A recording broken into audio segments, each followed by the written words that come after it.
ബംഗ്ലാദേശിൽ വീണ്ടും അജ്ഞാതന്റെ വിളയാട്ടം. മറ്റൊരു പ്രമുഖ ബംഗ്ലാദേശ് നേതാവിന് വെടിയേറ്റു. ബംഗ്ലാദേശിലെ വിദ്യാർത്ഥി വിഭാഗം നേതാവിനാണ് അപ്രതീക്ഷിതമായ ആക്രമണമുണ്ടായത്. ഷെരീഫ് ഉസ്മാൻ ഹാദിയുടെ കൊലപാതകത്തിന് പിന്നാലെ ബംഗ്ലാദേശ് കലാപം മൂലം കത്തുകയാണ്. ഇതിനിടയിലാണ് കഴിഞ്ഞ മണിക്കൂറുകളിൽ മറ്റൊരു പ്രമുഖ പൊളിറ്റിക്കൽ നേതാവിന് നേരെ വധശ്രമമുണ്ടായത്. മൊത്തലബ് ഷിക്തർക്ക് നേരെയാണ് ആക്രമണമുണ്ടായത്. ജാതീയ ശ്രമിക് ശക്തി പാർട്ടിയുടെ പ്രധാനപ്പെട്ട നേതാവാണ് സിക്തറിന് നേരെ വധശ്രമമുണ്ടാവുകയായിരുന്നു. നിലവിൽ ഖുൽന മെഡിക്കൽ കോളേജിൽ അതീവ ഗുരുതരാവസ്ഥയിൽ കഴിയുകയാണ് ഷിക്തർ എന്നുള്ള വിവരമാണ് ധാക്കയിൽ നിന്നും പുറത്തു വരുന്നത്. ധാക്കയ്ക്ക് പ്രാന്തപ്രദേശമുള്ള ഒരു പ്രദേശത്ത് വെച്ചാണ് ഷിക്തർക്ക് നേരെ ആക്രമണം ഉണ്ടാകുന്നത്. അജ്ഞാതർ ഷിക്തർക്ക് നേരെ വെടിയുതിർക്കുകയായിരുന്നു എന്നാണ് ഇപ്പോൾ ധാക്ക പോലീസ് നൽകുന്ന പ്രാഥമികമായ വിവരം. നിലവിൽ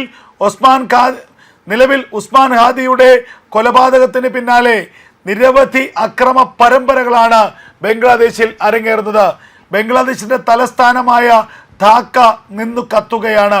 ഈ പ്രതിഷേധത്തിനിടയിൽ ഒരു ഹിന്ദു യുവാവിനെ ദീപു ചന്ദ്രദാസ് എന്ന ഹിന്ദു യുവാവിനെ ആക്രമിച്ച് തല്ലിക്കൊല്ലുകയായിരുന്നു ബംഗ്ലാദേശിലെ ക്രിമിനലുകൾ. പരസ്യമായി ധാക്കയുടെ തെരുവുകളിലിട്ട് ദീപു ചന്ദ്രദാസ് എന്ന ഹിന്ദുവായ ചെറുപ്പക്കാരനെ തല്ലിക്കൊന്ന ശേഷം കത്തിക്കുകയായിരുന്നു, പെട്രോൾ ഒഴിച്ച് കത്തിക്കുകയായിരുന്നു. ആ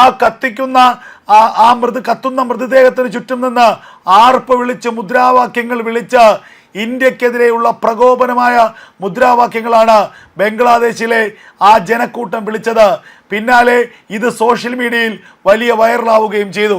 ഇതിന് പിന്നാലെ കഴിഞ്ഞ ദിവസം ഇന്ത്യയുടെ പ്രതിരോധ മന്ത്രാലയം, ഇന്ത്യയുടെ വിദേശകാര്യ മന്ത്രാലയം അതിശക്തമായ മുന്നറിയിപ്പാണ് ബംഗ്ലാദേശിന് നൽകിയത്. ഹിന്ദു വംശഹത്യ എത്രയും പെട്ടെന്ന് അവസാനിപ്പിക്കുക. ഇനിയും ഹിന്ദുവേട്ട തുടരുകയാണെങ്കിൽ കയ്യും കെട്ടി ഇന്ത്യ നോക്കിയിരിക്കില്ല. ഇന്ത്യയുടെ ഭാഗത്ത് നിന്ന് അതിശക്തമായിട്ടുള്ള നടപടി ഉണ്ടാകും. ദീപു ചന്ദ്രദാസിന്റെ കൊലപാതകത്തിന് ഉത്തരവാദികളായ മുഴുവൻ ആളുകൾക്കെതിരെയും തക്കതായ നടപടിയെടുക്കണമെന്നാണ് ഇന്ത്യ ആവശ്യപ്പെട്ടത്. ആദ്യഘട്ടത്തിൽ മുഹമ്മദ് യൂനിസ് ഇന്ത്യയുടെ ഈ ആവശ്യത്തോട് ക്രിയാത്മകമായി പ്രതികരിച്ചു എന്നുള്ളതാണ് ശ്രദ്ധേയമായ കാര്യം. അതായത്, ഞങ്ങൾക്ക് യാതൊരു തരത്തിലുള്ള പ്രശ്നങ്ങളുമില്ല, ഞങ്ങൾ അക്രമകാരികളെ കൃത്യമായി തന്നെ പിടികൂടുന്നുണ്ട്, അക്രമകാരികൾക്കെതിരെ ശക്തമായ നടപടിയെടുത്തിട്ടുണ്ട്, 10ഓളം പേരെ ഈ കേസുമായി ബന്ധപ്പെട്ട് ഞങ്ങൾ പിടികൂടി എന്നൊക്കെ മുഹമ്മദ് യൂനിസ് പറഞ്ഞുവെങ്കിലും പിന്നീട് വീണ്ടും ഇന്ത്യയെ പ്രകോപിപ്പിക്കുന്ന തരത്തിലുള്ള മറുപടിയാണ് ബംഗ്ലാദേശിൻ്റെ ഭാഗത്തുനിന്ന് വന്നത് എന്നതാണ് ഏറ്റവും അതിശയകരമായ കാര്യം. ബംഗ്ലാദേശ് വീണ്ടും ഇന്ത്യയുടെ ഈ താക്കീതിനെ അപഹസിക്കുന്ന രീതിയിലാണ് പിന്നീട് ബംഗ്ലാദേശിൻ്റെ ഭാഗത്തു നിന്നുള്ള ചില പ്രതികരണങ്ങൾ വന്നത് എന്നുള്ളതാണ് ഏറ്റവും ശ്രദ്ധേയമായ കാര്യം. ഇതിനെ അതീവ ഗൗരവത്തോടു കൂടിയാണ് ഇന്ത്യ കാണുന്നത്. അതായത്, ബംഗ്ലാദേശ് പാകിസ്ഥാൻ്റെ ഒരു ചട്ടുകമായി മാറുകയാണ്. പാകിസ്ഥാനിലെ തീവ്രവാദ സംഘടനകൾ ബംഗ്ലാദേശിൽ പിടിമുറുക്കിയിരിക്കുന്നു. ബംഗ്ലാദേശിലെ ജമാഅത്തെ ഭരണകൂടത്തെയും അല്ലെങ്കിൽ ജമാഅത്തെ സംഘടനയടക്കമുള്ള ആളുകളെയും കയ്യിലെടുത്തിരിക്കുന്നത് പാകിസ്ഥാനിലെ ജെയ്ഷെ മുഹമ്മദും ഹിസ്ബുൾ മുജാഹിദുമാണ്. പാകിസ്ഥാനിലെ ഭീകര സംഘടനകളുടെ ഒരു ടൂളായി മാത്രമായി ബംഗ്ലാദേശ് അധപ്പതിച്ചിരിക്കുന്നു എന്നുള്ളതാണ് പുറത്തു വരുന്ന ഏറ്റവും പ്രധാനപ്പെട്ട വിവരങ്ങൾ. ഇതിൽ അതിശക്തമായിട്ടുള്ള ഒരു പ്രതിഷേധം ഇന്ത്യ രേഖപ്പെടുത്തുന്നുണ്ട്. കൃത്യമായി തന്നെ തിരിച്ചടി ഉണ്ടാകുമെന്ന് ഇന്ത്യ പറയുന്നുമുണ്ട്. എന്തായാലും ഇപ്പോൾ ഏറ്റവും നിർണായകമായ ചില വാർത്തകൾ പുറത്തു വരികയാണ്. ഒരു പ്രധാനപ്പെട്ട ഒരു നേതാവിന് കൂടി ബംഗ്ലാദേശിൽ ആക്രമണം നേരിടേണ്ടി വന്നിരിക്കുന്നു. ബംഗ്ലാദേശിലെ മറ്റൊരു തൊഴിലാളി നേതാവിന്, ഒരു പ്രക്ഷോഭ നേതാവിന്, വിമോചക നേതാവിന് നേരെ ആക്രമണമുണ്ടായിരിക്കുന്നു. മൊത്തലബ് ഷിക്തർ എന്ന നേതാവിന് നേരെയാണ് കഴിഞ്ഞ മണിക്കൂറുകളിൽ ആക്രമണമുണ്ടായത്. ഇയാൾ ജാതീയ ശ്രമിക് ശക്തി പാർട്ടിയുടെ പ്രധാനപ്പെട്ട നേതാവാണ്.